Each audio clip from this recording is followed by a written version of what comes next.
जय हिंद साथियों, मैं सीके आप सभी का स्वागत करती हूँ अपने ऑनलाइन यूट्यूब चैनल समर्थ क्लासेस में। आप चाहे तो मुझसे टीचमेंट ऐप पर भी जुड़ सकते हैं, लिंक आपको डिस्क्रिप्शन में मैंने दे दिया है।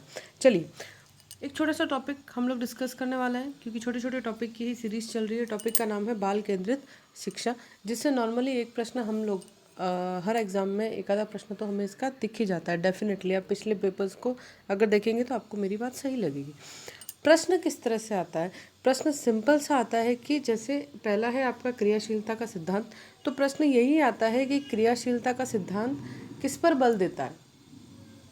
तो इसका आंसर भी बहुत इजी है, क्योंकि इसी में से निकल के आया है। आंसर है कि बालक को क्रियाशील रहकर शिक्षा प्राप्त करने पर बल देता है, यानी कि उससे प्रैक्टिकली करवाओ। जैसा जॉन डीवी कहते थे कि बच्चा करके सीखता है, बिल्कुल वही। उसको क्रियाशील रखो, उसको किसी न किसी काम में बिजी रखो, जिससे वो क्या करेगा, सीखेगा। ये बाल केंद्रित शिक्षा है, यानी कि क्योंकि हमारे आज का टाइम जो है उसमें शिक्षा का केंद्र कौन है? बालक है।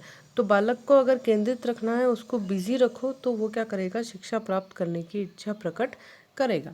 दूसरा है प्रेरणा का सिद्धांत। प्रेरणा के सिद्धांत में बालक को अनुकरणीय नैतिक उदाहरण रखकर प्रेरित किया जाता है। अनुकरणीय नैतिक उदाहरण, अनुकरणीय नैतिक उदाहरण प्रस्तुत किए जाते हैं और उनको क्या किया जाता है, प्रेरित किया जाता है। उसके बाद नेक्स्ट है आपका कौन सा? रुचि का सिद्धांत। रुचि का सिद्धांत रुचि के अनुसार ही है, यानी कि शिक्षा जो दी जाए वो बालक की रुचि के अनुसार देनी चाहिए, क्योंकि शिक्षा बाल केंद्रित है। फिर है जीवन संबद्धता का सिद्धांत, यानी कि जो शिक्षा बच्चे को दी जा रही है उसके जीवन से जुड़ी हुई होनी चाहिए। उसका डेली रूटीन में, उसका जीवन में, आने वाले जीवन में, अभी जो चल रहा है प्रेजेंट टाइम, उसमें उस शिक्षा का उपयोग वो किस तरह से करता है वो होना चाहिए। यही है आपका जीवन संबद्धता का सिद्धांत। फिर नेक्स्ट है आपका निश्चित उद्देश्य का सिद्धांत, यानी कि शिक्षा किस उद्देश्य से दे रहे हो आप क्या चाहते हो, बच्चा क्या सीखे, उसका उद्देश्य क्या होना चाहिए, स्पष्ट होना चाहिए और निश्चित होना चाहिए, प्लस बाल केंद्रित होना चाहिए।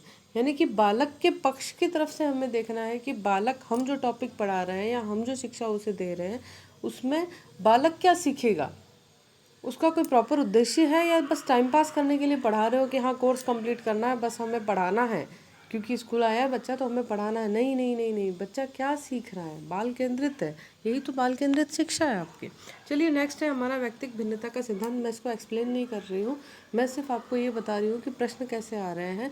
तो प्रश्न बहुत ही सीधे सीधे आ रहे हैं और मैं आपको सीधा सीधा आंसर ही क्लिक कर रही हूँ, कहीं घुमा फिरा के नहीं लिख के जा रही हूँ। व्यक्तिक विभिन्नता का सिद्धांत, प्रत्येक बालक की योग्यता और उसकी अभिरुचि के अनुसार शिक्षा देना। यानी कि आपको हर बालक को ऑब्जर्व करना। अपनी क्लास में 40 बच्चे, उन सबको ऑब्जर्व करो और उसकी रुचि के अनुसार उसको शिक्षा दो। शिक्षा देने का मतलब ये नहीं कि टॉपिक ही हटा दो, ना ना। शिक्षा देने का मतलब ये, अभी बोलोगे कि मैम किसी को अगर ट्रिग्नोमेट्री समझ में नहीं आ रही तो उसको पढ़ाई नहीं किया, पढ़ाना है, लेकिन उसको जिस तरह से समझ में आए ट्रिग्नोमेट्री को उस तरीके से पढ़ाओ। कहने का मतलब यहाँ पर ये है, हम रुचि के सिद्धांत और व्यक्तिक विभिन्नता का सिद्धांत जो हम देख रहे हैं उसमें हम बच्चे की रुचि को ऑब्जर्व कर रहे हैं कि वो इस टॉपिक को किस तरह से सीख सकता है। आपको क्या करना है, उस टॉपिक को उसी प्रकार से पढ़ाना है जिससे वो उसे ईजी वे में सीख सके, ग्रेस्प कर सके। ठीक है। फिर है आपका नेक्स्ट लोकतंत्रीय सिद्धांत। समानता आधारित कोई भी भेदभाव नहीं होना चाहिए क्लास में। कई बार क्लास में, जैसे एक प्रश्न भी कुछ दिन पहले ही मैंने डिस्कस किया था कि गणित का एक शिक्षक अगर ये कहता है कि लड़कों की जो गणित है वो अच्छी होती है, तो वो शिक्षक कैसा है, ऐसा प्रश्न आ चुका है, शायद सीटेट में ऐसा क्वेश्चन आया था दोस्तों। तो उस शिक्षक की जो मनोवृत्ति है वो कैसी है, तो वो डिस्क्रिमिनेशन में बिलीव करता है, इसलिए उसने इस तरह का पॉइंट रखा कि लड़के जो हैं वो गणित में अच्छे होते हैं। ऐसा नहीं है कि लड़कियां गणित में अच्छी नहीं होती है। हिंदुस्तान में होम मिनिस्ट्री संभालने का काम लड़कियों को ही दिया जाता है, और जो होम मिनिस्ट्री संभाल रहा है उसकी मैथ्स की कैलकुलेशन बड़ी अच्छी होगी, इसीलिए वो होम मिनिस्ट्री को हैंडल कर रहा है। चलिए, हम इस टॉपिक पे नहीं आ रहे हैं। कहने का मतलब यह है कि समानता आधारित कोई भी भेदभाव क्लास में नहीं होना चाहिए। सभी बच्चों को समान मानकर आपको क्या करना है, शिक्षा देनी है। सारे बालक केंद्रित हैं, सारे बालक ज़रूरी हैं, सभी बच्चों को आपको क्या करना है, पढ़ाना है।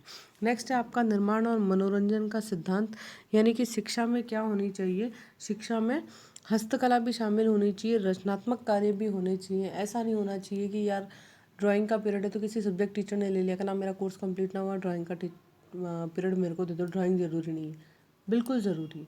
हर चीज़ ज़रूरी है, हर रचनात्मक कार्य ज़रूरी है, हर हस्तकला से संबंधित कार्य ज़रूरी है और स्कूल में ये सारी चीज़ें होनी चाहिए, क्योंकि निजी जीवन में ये सारी चीज़ें काम आती है। चाहे सिलाई हो, चाहे कढ़ाई हो, चाहे बुनाई हो, पेंटिंग हो, ड्राइंग हो, आर्ट क्राफ्ट हो, हस्तकला से संबंधित पोट्री वोट्री, जितनी भी चीज़ें हैं ये सारी चीज़ें क्या होनी चाहिए, ज़रूरी बच्चे के लिए सीखना होना चाहिए। चलिए फिर है विभाजन का सिद्धांत। कहने का मतलब यह है कि विषय वस्तु को छोटे छोटे भागों में विभाजित करके शिक्षा देनी चाहिए। टॉपिक पूरा का पूरा बच्चे के सामने यूं का यूं रख दोगे तो बच्चा कैसे समझेगा, असंभव, समझ ही नहीं सकता। तो टॉपिक को छोटे छोटे टुकड़ों में डिवाइड करो। देखो क्लास में किस तरह से एवरेजली बच्चे समझ पा रहे हैं, तो उस टॉपिक को छोटे छोटे टुकड़ों में डिवाइड करो और उसके बाद क्या करो, आप बच्चों को बताओ। जैसे हमारी ये रिवीजन क्लास कर रही है, हमने छोटे छोटे टुकड़ों में सारे टॉपिक्स को बांट दिया और छोटे छोटे टुकड़ों में हम उसको क्या कर रहे हैं, कंप्लीट कर रहे हैं। आपके लिए भी बेनिफिशियल है कि आपको छोटे छोटे कंसेप्ट जो है वो क्लियर होते जा रहे हैं। चलिए, चयन का सिद्धांत यानी कि बालक की योग्यता के अनुसार जो है वो चयन होना चाहिए। बच्चा कैपेबल कितना है, उस टॉपिक को ग्रेस्प कर पा रहा है या नहीं कर पा रहा, उसकी एज के हिसाब से है कि नहीं है।